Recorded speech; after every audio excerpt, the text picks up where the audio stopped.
Retorno de doenças como sarampo e febre amarela, até então consideradas erradicadas no país, obriga faculdades de medicina a reformular conteúdo aplicado em sala de aula. Futuros médicos terão que atuar com patologias que a geração deles não conheceu. Polícia de Taubaté identifica suspeito pela explosão de uma bomba na sede da prefeitura. Ex-funcionário também confessou ter cometido outros atentados na cidade. Diretor do INPE é exonerado do cargo após reunião com o ministro da Ciência e Tecnologia em Brasília. Decisão do governo federal é contestada por Sindicato dos Servidores Federais, que fez ato em frente à sede do Instituto em São José dos Campos. Obras a todo vapor, duplicação do viaduto da Independência em Taubaté segue com ritmo acelerado. O investimento será de mais de 14 milhões de reais. E ainda tem as atrações da nossa agenda cultural. Esta noite tem Maria Rita na abertura do Festival Vermelhos em Ilhabela. 2 de agosto, seja bem-vindo. Band Cidade, segunda edição, já está no ar.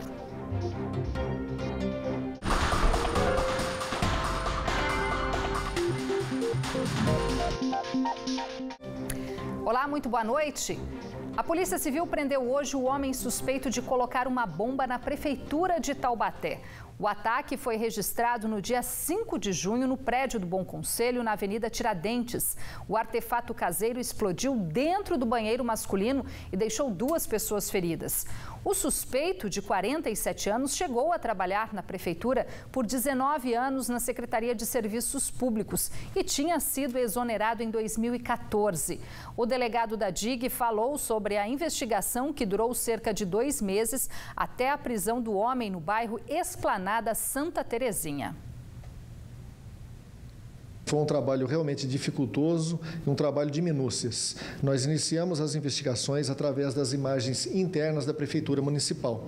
Essas imagens nos propiciaram individualizar uma pessoa tida como suspeito. Essa pessoa é vista caminhando em direção ao banheiro daquela repartição e portando consigo um saco plástico e saindo de lá sem esse embrulho. A partir deste momento, nós individualizando essa pessoa, partimos para a análise das imagens externas e elas nos propiciaram verificar essa pessoa saindo da Prefeitura Municipal já com uma bicicleta. Essa bicicleta dessa pessoa também é uma bicicleta única. Ela tem alguns detalhes que a individualiza frente às outras bicicletas. Isso auxiliou nas investigações e na identificação do suspeito. Nós conseguimos ir até a sua residência, ingressamos na residência e, para nossa surpresa, localizamos lá vários artefatos de natureza eletrônica que são de sua propriedade, bem como um artefato explosivo em construção que ainda não está pronto em decorrência de não ter sido adicionado a ele a pólvora para a sua detonação. Ainda de acordo com a polícia, o suspeito confessou também ser o responsável por outras 3 explosões, entre elas em uma lixeira na região central em fevereiro de 2017. 3 pessoas ficaram feridas, 2 mulheres e uma criança de 2 anos na época.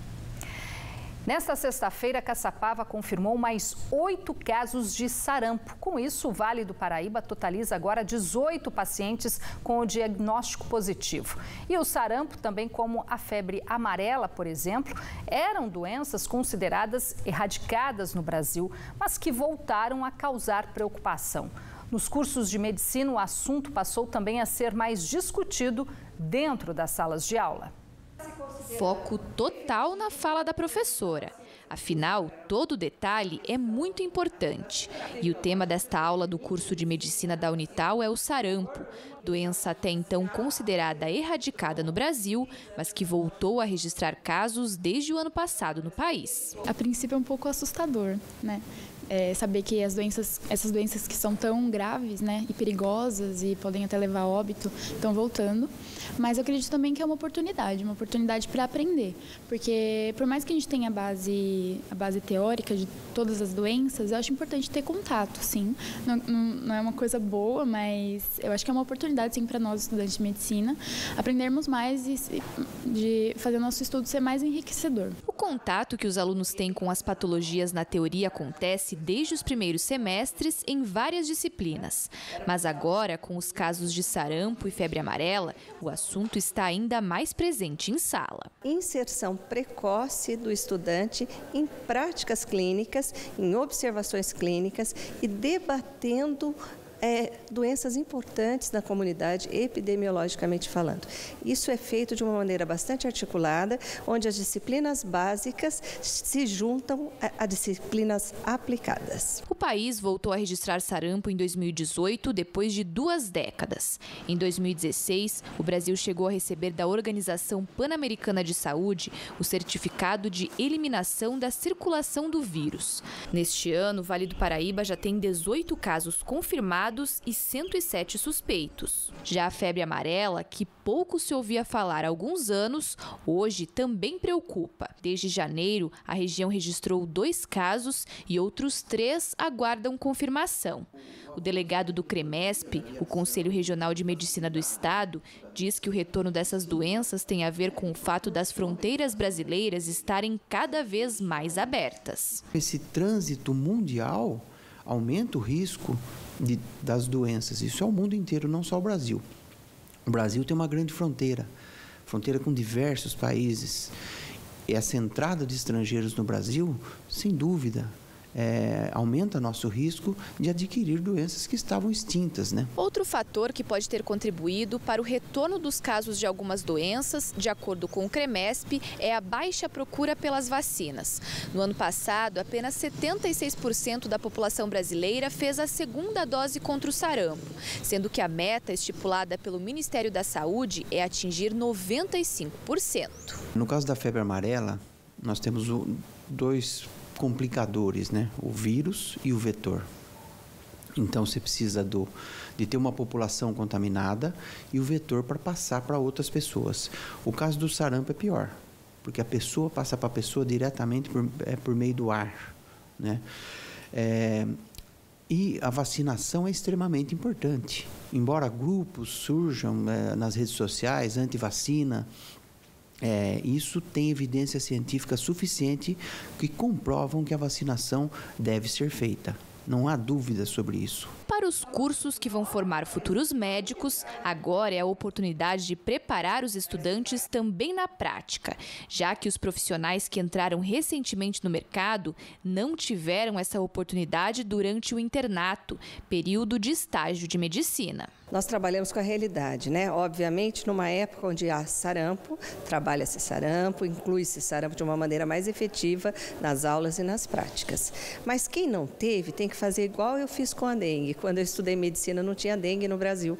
Quando veio a dengue com força total, eu fui atrás, eu me capacitei, curso teoria, prática, estudo e deu certo. Então, esse médico que não teve o sarampo no curso, ele vai atrás. O Miguel está no 4º período do curso e, por enquanto, frequenta o Hospital Municipal Universitário em atividades extracurriculares.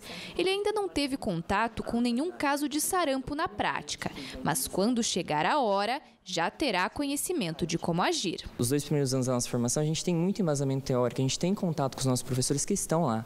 Assim, eles passam pra gente, eles ensinam tudo que eles têm que ensinar pra gente. Lá na hora pode ser um pouco diferente, mas eu sinto sim que a gente está sendo muito bem preparado para isso. Na próxima semana, a Câmara dos Deputados deve retomar as discussões da reforma da Previdência. Aprovada em primeiro turno, a proposta de emenda à Constituição também deve passar por uma segunda votação antes de seguir para o Senado. E esse foi o tema de mais um almoço-debate do LIDE Vale do Paraíba, que reuniu hoje empresários da região em São José dos Campos. Entre os convidados, a deputada federal e líder do governo no Congresso, Joyce Hasselmann.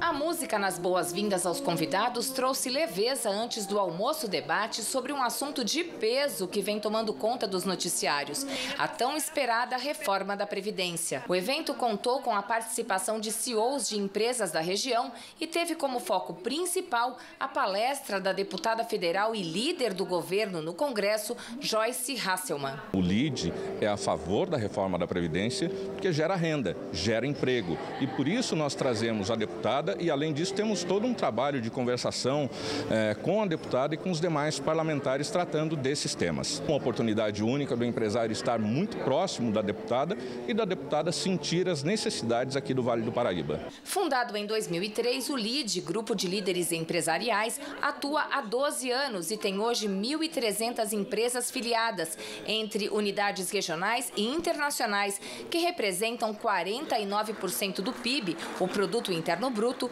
privado nacional. Aqui no Vale do Paraíba, o LIDE foi fundado há 3 anos e tem hoje mais de 100 filiados. Discutir temas econômicos e políticos de interesse nacional, como a reforma da Previdência, por exemplo, fazem parte da missão do grupo como um todo. Um tema que afeta diretamente a vida das pessoas e dos empresários. É um dos grandes anseios de todos nós, porque o Brasil precisa passar por isso e o mais rapidamente possível. Não só a reforma da Previdência, como outras reformas que ainda precisam acontecer nesse país, para que o Brasil possa ocupar o lugar de destaque no cenário mundial que ele merece há muito tempo. Em sua palestra, a deputada federal falou sobre a necessidade de se aprovar a reforma da Previdência o quanto antes, mas ressaltou todos os entraves burocráticos que acabam adiando essa importante decisão. A gente tem que refazer essa ligação entre a sociedade organizada e Brasília, para que nós possamos realmente fazer aquilo que o povo precisa.